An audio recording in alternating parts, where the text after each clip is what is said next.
Welcome back to Obas Trending Gist. Today we are diving into a moment that has sent ripples across Nigerian political landscape. We are talking about the former Rivers State Governor, now FCT Minister Nyesom Wike, at the 65th birthday celebration of former Ekiti State Governor Ayodele Fayose. This speech is particularly significant, coming right after Wike's widely publicized expulsion from the PDP. Wike, known for his no-hold-barred approach, uses this platform not just to celebrate a friend, but to deliver a subtle yet powerful message about loyalty, political independence, and the shifting tides within Nigerian politics. Stay tuned as we unpack every nuanced statement from this pivotal address. Sit back and take a watch. Your Excellency, the former President of the Federal Republic of Nigeria, Your Excellency, the Vice President of the Federal Republic of Nigeria, Your Excellency, the Governor of Ekiti State, and your beloved wife, Your Excellencies, former governors that are here, the former Senate President, my dear younger brother, the celebrant of today, and your very beautiful wife, the single senators and members of the House of Representatives, our dear leaders, particularly Otumba Fasawe, gentlemen of the press, ladies and gentlemen. Let me, on behalf of our team for Rivers State members of the National Assembly, the dear leaders like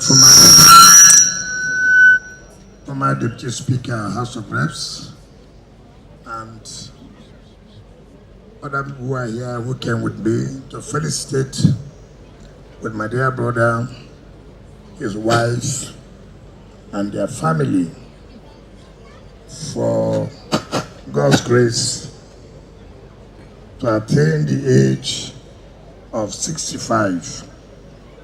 There are those who are born today, they die. There are those whose parents will send them to school, they graduate with first class. As they are coming out that day, you hear one story or the other. And that God, in His wisdom, has granted you these years to be here today to say thank you and celebrate with your people. We have come to felicitate with you.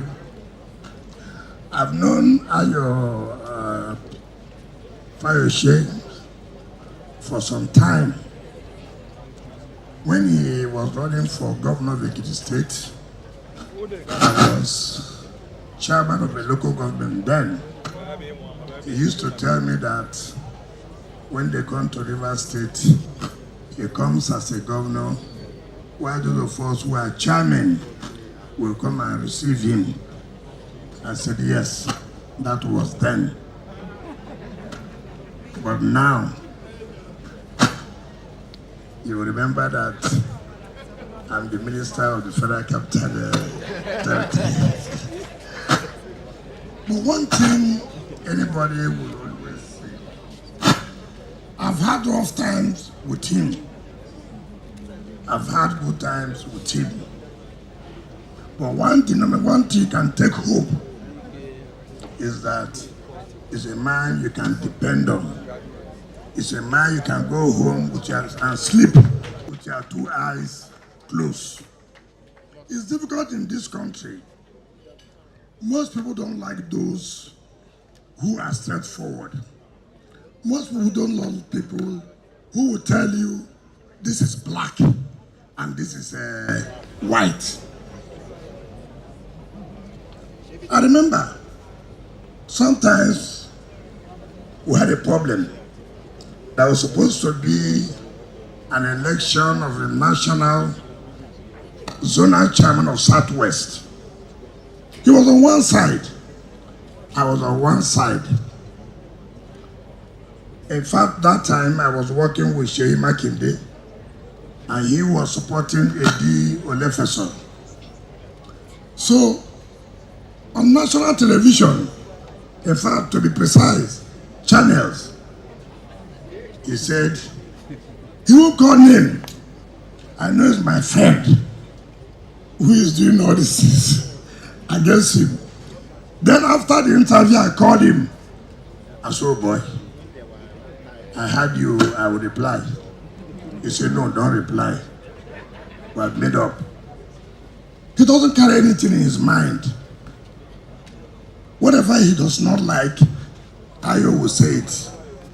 And after that time, is the end. And these are people that should be commended. He has told you here, it doesn't matter that he believes that, look at Governor Oyebanji, is not in his party. That he will not because he's not in his party, but the young man is doing well. And at his age, he cannot because he belongs to another party.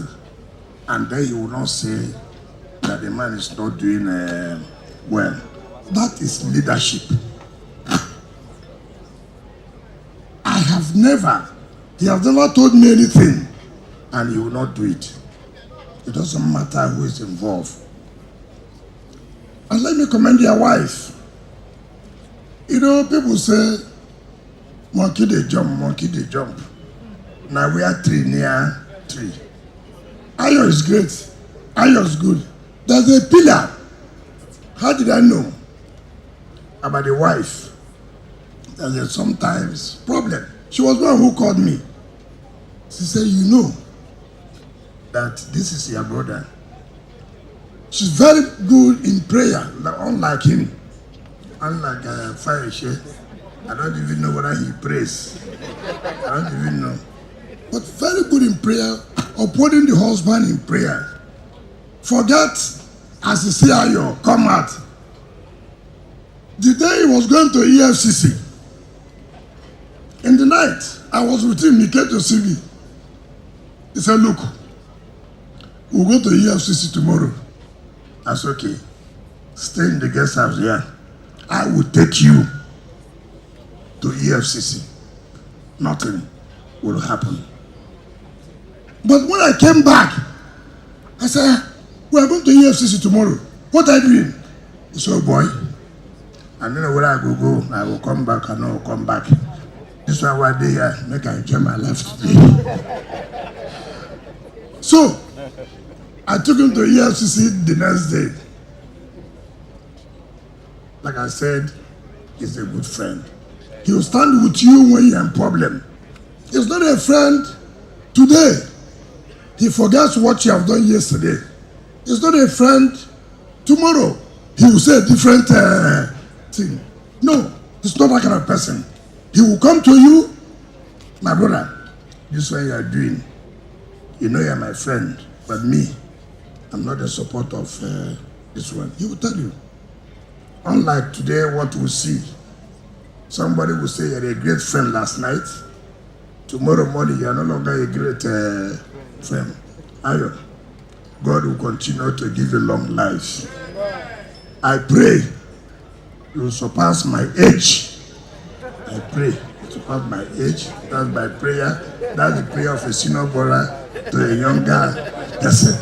So, I love you. I love your family. You have been there for me when it mattered most. Thank you, and God bless you. Welcome back, everyone. That was quite an address from Minister Nyesom Wike, and as promised, we are going to dissect his words and uncover the layers of meaning embedded in what many might dismiss as just a birthday goodwill message. First, let us anchor ourselves in the context. Wike delivered this speech shortly after his expulsion from the People's Democratic Party, a party he had served with fierce loyalty for decades. Yet, here he stands a key figure in the ruling All Progressive Congress government, celebrating a prominent PDP chieftain known for his own brand of deviant politics. This setting alone tells us this was never going to be an ordinary birthday speech. Wike began by acknowledging an impressive array of dignitaries, from former presidents and vice presidents to governors and federal lawmakers, specifically highlighting Otumba Ayodele Fayose. He expressed gratitude for God's grace in Fayose reaching 65, touching on the fragility of life and blessings of seeing one's children succeed. This humanizing element sets a relatable tone, reminding us of shared human experiences amidst political rivalries. But the core of his message, the real trending gist, lies in the profound commendation of Fayose's character. Wike described Fayose as a man you can depend on, someone you can go home with and sleep with your two eyes closed. He lauded Fayose's straightforwardness, emphasizing that he will tell you this is black and this is white, and that whatever he does not like, I will say it, and after that time is the end. Now, why is this significant? In Nigerian politics, where allegiances can shift with the wind and loyalty is often transactional, Wike's portrayal of Fayose as unflinchingly dependable and transparent carries immense weight. Coming from Wike, who recently faced expulsion from what the PDP deemed anti-party activities, essentially a lack of loyalty to the party's presidential candidate, these words are a thinly veiled critique of those he perceived as having betrayed him or principles of true friendship and political alliance. He is effectively drawing a contrast between Fayose's steadfastness and the perceived fickleness of others in political arena. Wike then masterfully moved in a humorous anecdote about his own political journey, referencing his past role as a local government chairman during Fayose's governorship and his current powerful position as the FCT minister. This wasn't just a nostalgic laugh, it was a subtle flex, a statement to his detractors that despite the political upheavals, he remains a significant and influential player. The most potent political commentary, however, came with his recollection of a past zonal chairmanship election in Southwest. Wike described working with Seyi Makinde while Fayose supported another candidate. Yet, when Channels Television questioned Fayose about Wike's action against his preferred candidate, Fayose declared, "You called him my friend. Who is doing all these things against him?"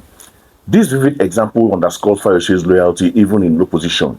Wike skillfully used this to transition it into a broader principle, commending those who can acknowledge good work from a young man even if he is not in his party.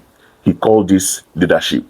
This is where Wike directly addresses his own political trajectory and his cross-party collaboration by praising Fayose's capacity for objective appreciation despite party lines. Wike implicitly defends his own actions and his decision to align with the APC in the last election. He positioned himself and Fayose as leaders who prioritize competence and principle over rigid party affiliation, a narrative that challenges the very foundation of party discipline that led to his expulsion. He further elaborated on this idea of genuine friendship, stating, "He will come to you, my brother.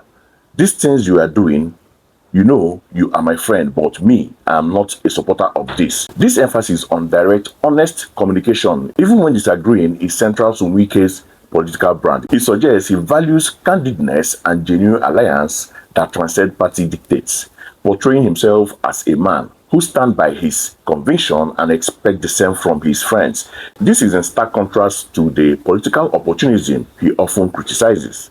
Finally, Wike offered a heartfelt prayer for Fayose to surpass my age, acknowledging the prayer of a senior brother to a younger brother. This personal touch, coming after such pointed political remarks, grounds the speech in human affection, demonstrating that even amidst fierce political battles, personal bonds can endure and even strive. In essence, Mr. Wike's speech at Fayose's birthday was a masterclass in political communication. It was not just a tribute, it was a manifesto.